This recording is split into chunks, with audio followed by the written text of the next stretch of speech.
L'Assemblée va entendre l'allocution de son Excellence M. Bassirou Diomaye Diakhar Faye, président de la République du Sénégal. Je prie le protocole de bien vouloir accompagner son Excellence, que j'invite à prendre la parole devant l'Assemblée.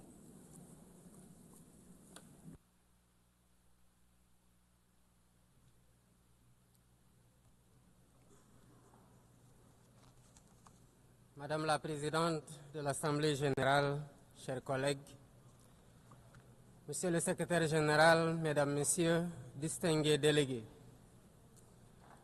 Madame la Présidente, au nom du Sénégal, je remercie votre prédécesseur et vous adresse tous nos vœux de succès à la présidence de cette 80e session de l'Assemblée générale des Nations unies.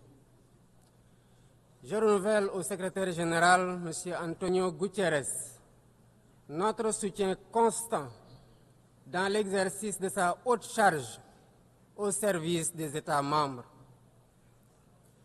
Nous nous réunissons aujourd'hui en ces lieux symboliques du dialogue universel, comme porteurs du poids de l'histoire et de l'urgence du présent. Le thème de cette session, Mieux ensemble, 80 ans et plus pour la paix, le développement, les droits de l'homme, nous rappelle en effet le pacte fondateur des Nations unies, un pacte de coexistence pacifique, de sécurité collective et d'un ordre international fondé sur le droit. Sur cette base, les Nations unies ont accompli des progrès indéniables dans la coopération solidaire pour la prévention des conflits, la promotion de la paix et de la sécurité internationale et le règlement des différends. De même, des progrès significatifs ont été réalisés dans la codification de normes universelles pour la protection des droits de l'homme et d'un ordre international plus sûr et plus apaisé. Mais 80 ans après la création des Nations unies, le monde vacille à nouveau, comme si nous étions rattrapés par les dérives qui ont mené l'humanité à 2 catastrophes majeures en l'espace d'une génération. Nous vivons des moments de forte turbulence, de défis inédits et d'incertitudes multiples. Expansion du terrorisme, persistance de conflits anciens et nouveaux, dérèglement climatique, crise économique profonde, recul de la solidarité internationale et risque élevé de désintégration du multilatéralisme. Je n'oublie pas la course aux armements, y compris dans le cyberespace. Le plus préoccupant, c'est la déshumanisation désolante d'un monde d'émotions sélectives selon les intérêts et les enjeux géopolitiques. Il ne peut y avoir de justice fondée sur le droit quand ce qui tient lieu d'ordre international est régi par la logique du 2 poids 2 mesures, par la loi du plus fort et l'esprit partisan. Dans ce contexte préoccupant, l'Afrique reste confrontée à des conflits armés, au terrorisme, en particulier au Sahel, à la criminalité transfrontalière et à l'instabilité politique. Face à tant de défis, notre approche devrait être intégrée, combinant prévention, résilience et réponse ciblée. La paix et la sécurité ont un prix. Donnons-nous les moyens de l'assumer par un financement prévisible et pérenne des opérations de soutien à la paix en Afrique, avec des équipements adéquats et des mandats et règles d'engagement robustes. C'est la seule façon de faire face au fléau du terrorisme et de rétablir un minimum de sécurité et de stabilité dans les zones affectées. Je renouvelle ici la solidarité du Sénégal envers les pays frères engagés au quotidien dans la lutte contre le terrorisme. Au Moyen-Orient, le peuple palestinien continue de vivre la pire des calamités, que les mots ne peuvent plus exprimer. Sous le fracas quotidien des bombes, toutes les limites ont été dépassées. Nous ne pouvons ni nous taire, ni détourner notre regard, car Gaza ne vit plus. Gaza, terre de larmes, de sang et de sueur, est devenue un enfer pour des millions d'âmes de tous âges, piégées dans une prison à ciel ouvert. Hommes, femmes et enfants agonisent tous les jours, privés de nourriture, d'eau et de soins de santé. Le Sénégal réitère sa ferme condamnation de cette tragédie que rien ne saurait justifier.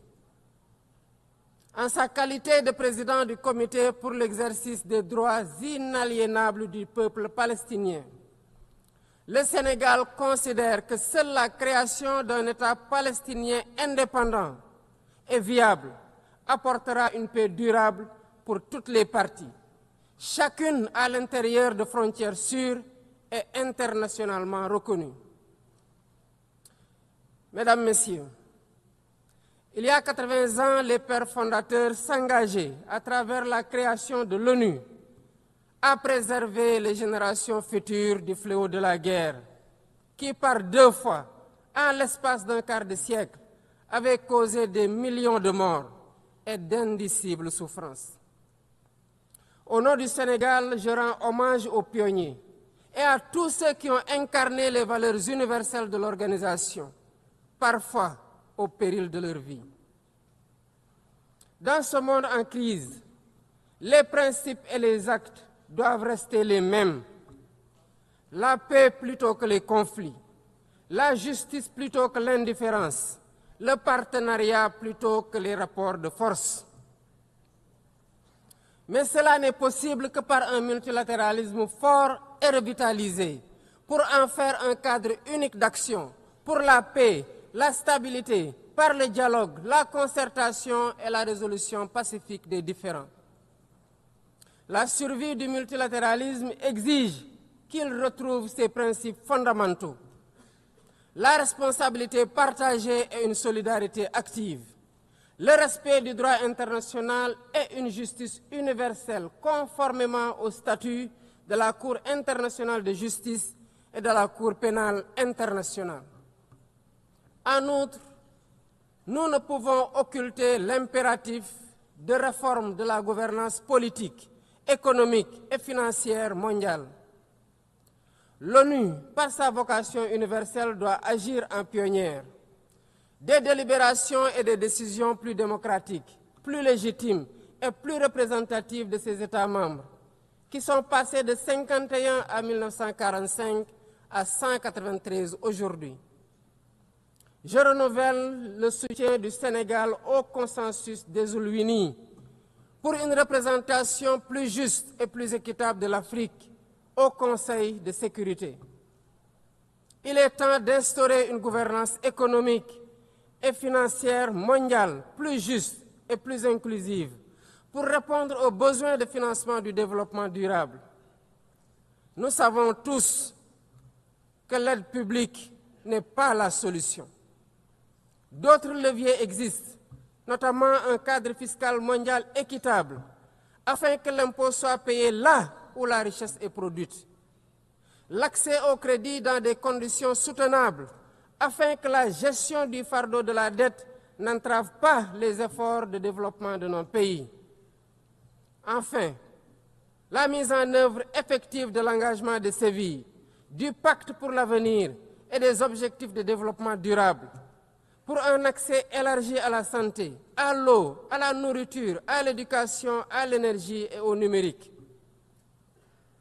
Le réchauffement climatique mérite aussi notre attention.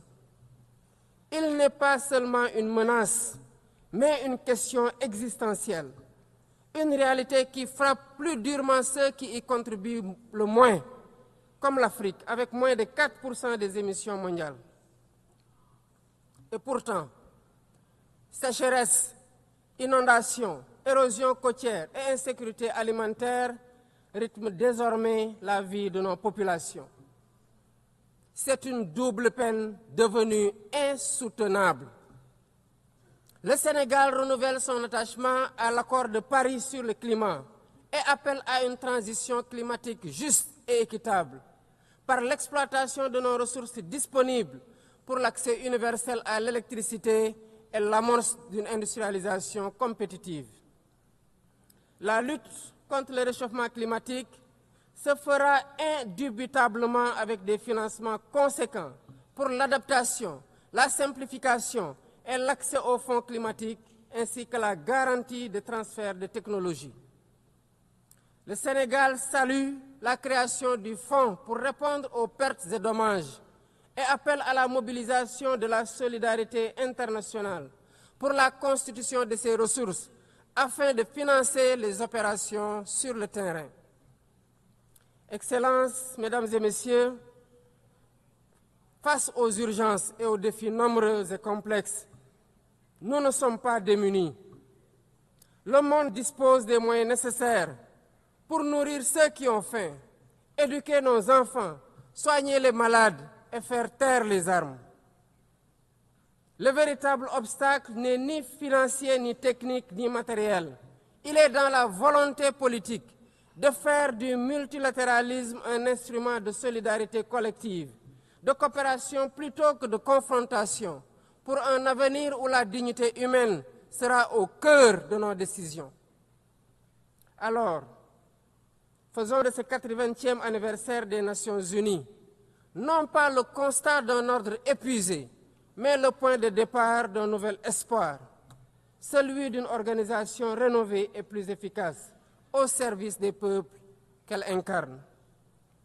Le Sénégal reste fidèle à son engagement de travailler dans ce sens avec tous les membres de l'organisation, prêt à jeter les ponts, prêt à porter les réformes, prêt à poursuivre notre œuvre commune pour un monde de paix, de justice et de solidarité. Je souhaite plein succès aux travaux de la 80e session de l'Assemblée générale et vous remercie de votre aimable attention. Au nom de l'Assemblée générale, je tiens à remercier le président de la République du Sénégal. Voilà qui conclut ce troisième discours du président de la République à l'ONU. Un discours percutant, clair et assumé. Il a posé des mots forts sur deux enjeux essentiels: la lutte contre le terrorisme et surtout le drame palestinien. Aujourd'hui, le peuple de Gaza vit l'horreur absolue. Sous un déluge de bombes, piégé dans ce qui ressemble à une prison à ciel ouvert, il fait face à une tragédie que rien, absolument rien, ne peut justifier. Et ces mots résonnent bien au-delà de l'ONU. Il rappelle que la dignité humaine n'est pas une option, mais une obligation pour l'humanité tout entière. En choisissant de défendre cette cause avec autant de force, le Sénégal affirme sa place, celle d'un pays qui parle vrai, qui ne se cache pas, et qui porte haut les valeurs de justice, de solidarité et d'humanité. Un message fort qui ne laisse personne indifférent.